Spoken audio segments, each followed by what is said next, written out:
Direktur Penyidikan akan menyampaikan perkembangan. Direktur Penyidikan, baik persilakan. Terima kasih. Assalamualaikum warahmatullahi wabarakatuh. Selamat malam bagi kita semua yang saya hormati Bapak Kapus Penkum beserta jajaran. Teman-teman jurnalis yang pada malam hari ini hadir bersama kami. Langsung saja saya akan menyampaikan perkembangan penanganan perkara terkait penyidikan dugaan tindak pidana korupsi dalam tata kelola minyak mentah dan produk kilang pada PT Pertamina Persero, Subholding dan kontraktor kontrak kerjasama atau K3S tahun 2018 sampai dengan tahun 2003. Bahwa pada hari ini, Senin tanggal 24 Februari 2025, kami kembali menyampaikan perkembangan penyidikan perkara dugaan tindak pidana korupsi dalam tata kelola minyak mentah dan produk kilang pada PT Pertamina Persero, Subholding dan kontrak kerjasama atau K3S tahun 2018 sampai dengan tahun 2023. Berdasarkan surat perintah penyidikan nomor 59 garis miring FD2 garis miring FD2 garis miring 10 garis miring 2024 tanggal 24 Oktober 2024. Berdasarkan perkembangan penyidikan tersebut, tim penyidik menyimpulkan dalam ekspos perkara bahwa telah terdapat serangkaian perbuatan tindak pidana korupsi yang dapat merugikan keuangan negara dari adanya alat bukti yang cukup, yaitu sebagaimana telah disampaikan tadi oleh Pak Kapus Penkum, yaitu berdasarkan keterangan saksi, berdasarkan keterangan ahli, berdasarkan bukti dokumen yang telah disita setelah sah dan bukti-bukti lain termasuk barang bukti elektronik atau BB. Berdasarkan alat bukti tersebut, tim penyidik pada malam hari ini menetapkan 7 orang sebagai tersangka, antara lain 1 RS yang bersangkutan adalah Direktur Utama PT Pertamina Patra Niaga. Yang kedua, SDS yang bersangkutan adalah Direktur Feedstock and Product Optimization PT Kilang Pertamina Internasional. Ketiga, JF selaku Direktur Utama PT Pertamina Internasional Shipping. Keempat, AP selaku VP Feedstock Management PT Kilang Pertamina Internasional. Yang kelima, MKAS selaku Beneficial Owner PT Navigator Katulistiwa. Keenam, DW selaku Komisaris PT Navigator Katulistiwa dan Komisaris PT Jenggala Maritim. Jadi yang bersangkutan menjabat sebagai komisaris pada 2 perusahaan sekaligus. Sedangkan yang terakhir, ketujuh, adalah GRJ selaku Komisaris Jenggala Maritim dan sekaligus menjabat sebagai Direktur Utama PT Orbit Terminal Merak. Itulah 7 tersangka yang telah ditetapkan oleh penyidik pada malam hari ini berdasarkan alat bukti yang cukup. Kemudian setelah dilakukan pemeriksaan kesehatan dan yang bersangkutan dinyatakan sudah sehat, selanjutnya tim penyidik melakukan penahanan terhadap para tersangka 20 hari ke depan terhitung sejak hari ini tanggal 24 Februari 2025 berdasarkan surat perintah penahanan. Yang pertama, surat perintah penahanan nomor 14, kemudian surat perintah penahanan nomor 13, surat penahanan nomor 12, surat perintah penahanan nomor 15, surat perintah penahanan nomor 16, surat penahanan nomor 17, dan surat perintah penahanan nomor 18 garis miring F.2 garis miring FD.2 garis miring 02 garis miring 2025 tanggal 24 Februari 2025. Adapun kasus posisi akan saya sampaikan sebagai berikut. Bahwa pada periode 2018 sampai dengan periode 2023, pemenuhan minyak mentah dalam negeri seharusnya wajib mengutamakan pasokan minyak bumi dari dalam negeri. Dan Pertamina wajib mencari pasokan minyak bumi yang berasal dari kontraktor dalam negeri sebelum merencanakan impor minyak bumi sebagaimana diatur dalam pasal 2 dan pasal 3 Peraturan Menteri ESDM nomor 42 tahun 2018 tentang prioritas pemanfaatan minyak bumi untuk pemenuhan kebutuhan di dalam negeri.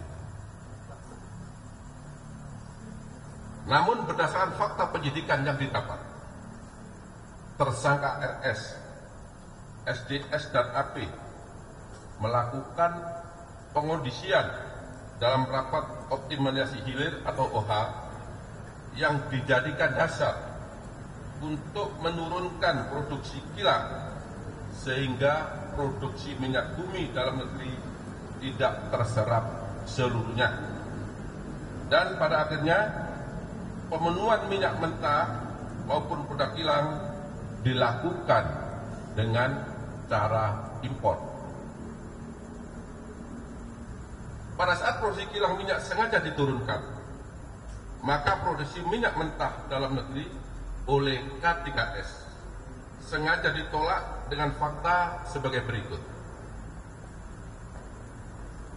Produksi minyak mentah oleh K3S tidak memenuhi nilai ekonomis, padahal harga yang ditawarkan oleh K3S masih masuk range harga HPS. Yang kedua, produksi minyak mentah K3S dilakukan penolakan dengan alasan spesifikasi tidak sesuai dengan spek. Namun faktanya minyak mentah bagian negara masih sesuai dengan spek kilang dan dapat diolah atau dihilangkan kadar merkuri atau sulfurnya. Jadi kerjasama antara pemerintah dengan pihak K3S, kontraktor kontrak kerja pelaksana ini, ada bagian minyak yang sebagian K3S dan sebagian negara atau Pertamina dengan kualitas yang sama berdasarkan persentase yang telah disepakati. Pada saat produksi minyak mentah dalam negeri oleh K3S ditolak dengan dua alasan tersebut, maka menjadi dasar minyak mentah Indonesia dilakukan ekspor. Jadi bagian K3S tadi karena ditolak dengan alasan tidak sesuai dengan spek, harganya tidak sesuai dengan KPS, maka secara otomatis bagian K3S harus diekspor ke luar negeri. Untuk memenuhi kebutuhan dalam negeri, maka kilang Pertamina Internasional melakukan impor minyak mentah dan PT Pertamina Patraniaga melakukan impor produk kilang. Harga pembelian impor tersebut apabila dibandingkan dengan harga produksi minyak bumi dalam negeri, terdapat perbandingan komponen harga yang sangat tinggi atau berbeda harga yang sangat signifikan. Jadi saya perjelas, pada saat K3S mengekspor bagian minyaknya karena tidak dibeli oleh PT Pertamina, maka pada saat yang sama PT Pertamina mengimpor minyak mentah dan produk kilang.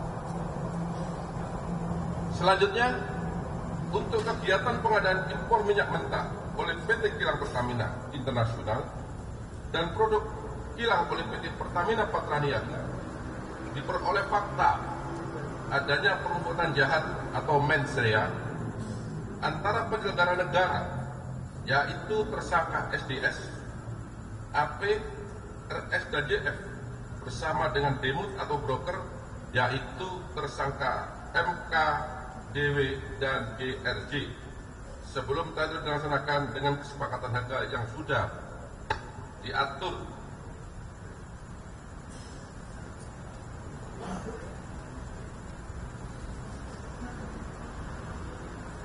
Yang bertujuan untuk mendapatkan keuntungan secara melawan hukum dan merugikan keuangan negara. Permufakatan tersebut diwujudkan dengan adanya tindakan atau aktus reus pengaturan proses pengadaan impor minyak mentah dan impor produk kilang, sehingga seolah-olah telah dilaksanakan sesuai dengan ketentuan dengan cara mengkondisikan pemenangan demut atau broker yang telah ditentukan dan menyetujui pembelian dengan harga tinggi melalui spot yang tidak memenuhi persyaratan, yaitu dilakukan dengan cara tersangka RS, SDS, dan AP memenangkan demut atau broker minyak mentah dan produk kilang secara melawan hukum. Yang kedua, tersangka DM dan GRJ melakukan komunikasi dengan tersangka AP untuk dapat memperoleh harga tinggi pada saat syarat belum terpenuhi dan mendapatkan persetujuan dari tersangka SDS untuk impor minyak mentah dan dari tersangka RS untuk produk kilang. Dalam pengadaan produk kilang yang dilakukan oleh PT Pertamina Patraniaga, tersangka RS melakukan pembelian atau pembayaran untuk RON 92. Padahal sebenarnya yang dibeli adalah RON 90 atau lebih rendah, kemudian dilakukan blending di depo untuk menjadi RON 92, dan hal tersebut tidak diperbolehkan atau bertentangan dengan ketentuan yang ada. Pada saat telah dilakukan pengadaan impor minyak mentah dan impor produk kilang, diperoleh fakta adanya markup kontrak shipping atau pengiriman yang dilakukan oleh tersangka JF selaku Direktur Utama PT Pertamina International Shipping, sehingga negara mengeluarkan fee sebesar 13 sampai dengan 15% secara melawan hukum, sehingga tersangka MKAR mendapatkan keuntungan dari transaksi tersebut. Pada saat kebutuhan minyak dalam negeri mayoritas diperoleh oleh produk impor secara hukum, maka komponen harga dasar yang dijadikan acuan untuk penetapan HP atau harga indeks pasar, bahan bakar minyak untuk dijual kepada masyarakat menjadi mahal atau lebih tinggi, sehingga jadikan dasar pemberian kompensasi maupun subsidi bahan bakar minyak setiap tahun melalui APBN. Adanya beberapa perbuatan melawan hukum tersebut telah mengakibatkan adanya kerugian keuangan negara sekitar 197 triliun yang bersumber dari berbagai komponen. Yang pertama, kerugian ekspor minyak mentah dalam negeri, kemudian kerugian impor minyak mentah melalui demut atau broker, kerugian impor BBM melalui demut atau broker, kerugian pemberian kompensasi, dan kerugian karena pemberian subsidi karena harga minyak tadi menjadi tinggi. Perbuatan tersangka melanggar ketentuan pasal 2 ayat 1, junto pasal 3, junto pasal 18 Undang-Undang Nomor 31 tahun 1999 sebagaimana diubah dengan Undang-Undang Nomor 20 tahun 2001 tentang Undang-Undang Pemberantasan Tindak Pidana Korupsi, junto pasal 55 ayat 1 ke 1 Kitab Undang-Undang Hukum Pidana. Demikian perkembangan penyidikan terkait dugaan tindak pidana korupsi dalam tata kelola minyak mentah dan buka kilang pada PT Pertamina Persero, subholding dan kontraktor kontrak kerja atau K3S yang dapat kami sampaikan. Apabila ada kata-kata yang kurang jelas, yang kurang berkenan, saya mohon maaf dan saya akhiri. Wabillahi taufiq wal hidayah. Wassalamualaikum warahmatullahi wabarakatuh. Baik, itu tadi yang sudah disampaikan oleh Direktur Penyidikan terkait perkembangannya. Rekan-rekan media, ada dua hal yang ingin kami tegaskan. Yang pertama, bahwa kerugian keuangan negara sebesar 193,7 triliun tentunya itu baru perhitungan yang dilakukan oleh penyidik, ya, jadi perkiraan. Tentu ahli sekarang sedang, ya, ahli dengan ahli keuangan tentunya sedang melakukan perhitungan, dan bagaimana nanti perhitungan dari tahun ke tahun kita harapkan ada kerugian keuangan negara yang fix setelah hasil dari perhitungan ahli. Yang kedua, bahwa tindakan penahanan yang dilakukan oleh penyidik tentu telah memenuhi persyaratan baik secara subjektif maupun objektif sebagaimana diatur oleh hukum acara kita. Saya kira itu beberapa hal yang ingin kami sampaikan, dan itu rilis yang sudah disampaikan oleh Direktur Penyidikan. Saya kira sudah sangat lengkap, ya, jelas.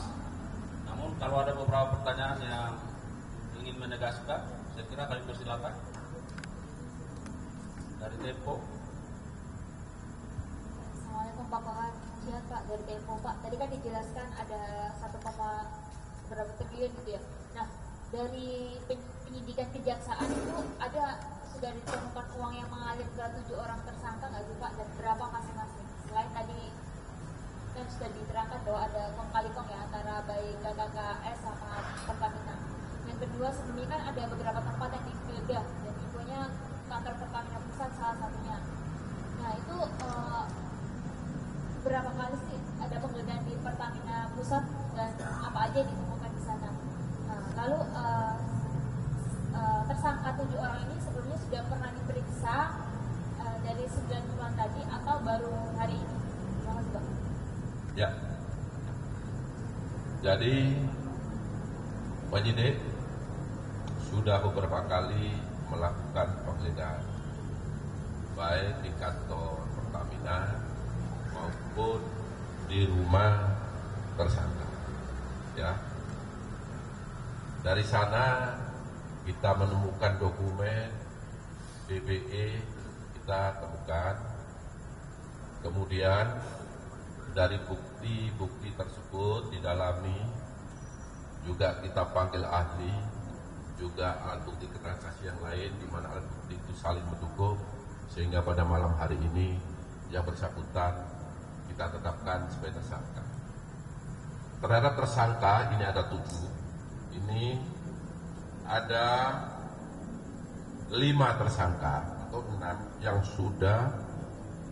sudah diperiksa sebelumnya sebagai saksi. Kemudian ada 1 yang hari ini tadi sudah dilakukan pemeriksaan sebagai saksi, dan pada malam hari ini yang bersangkutan juga ditetapkan sebagai tersangka. Saya rasa itu jawabannya. Uang yang masuk ke kantong masing-masing tersangka? Ya. Untuk berapa jumlah uang yang masuk masing-masing tersangka ini masih didalami oleh penyidik. Ya, nanti pada saatnya pasti akan disampaikan. Satu tersangka yang hari ini tadi siapa? Jadi hari ini ada 7 tersangka yang diperiksa sebagai saksi hari ini, kemudian ditetapkan sebagai tersangka adalah MKAN. Itu baru sekali. Kalau yang lainnya itu sudah pernah dimintai keterangan sebelumnya beberapa saat yang lalu sebagai saksi. Baik, saya kira jelas ya. Masih ada, Mas? Enggak lagi, udah minta jangan terlalu bolong. Cukup saya kira ya.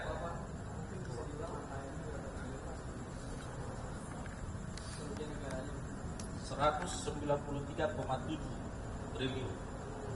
Jadi saya pertegas sekitar 197 triliun, dan karena ini selama 5 tahun 2018 sampai 2023 nanti finalnya akan kami sampaikan ya, setelah penghitungan oleh audit BPK sudah selesai ya. Yang pasti kami sudah gelar perkara dengan BPK, sudah kami tuangkan dalam risalah hasil ekspos, sehingga di sana ditemukan kerugian keuangan negara. Ya, sudah cukup. 193,7. Ya. Saya kira begitu ya. Baik, sekali lagi terima kasih buat rekan-rekan media, terima kasih Pak Dirdik dan jajaran. Dan saya kira ini sangat istimewa karena sudah larut malam ya, tapi rekan-rekan media terus memberikan kontribusi yang baik untuk mendukung institusi Adiaksa menuju ke arah yang lebih baik. Sekali lagi terima kasih dan mohon maaf kalau ada kekurangan. Billahi taufiq wal hidayah. Assalamualaikum warahmatullahi wabarakatuh. Terima kasih ya.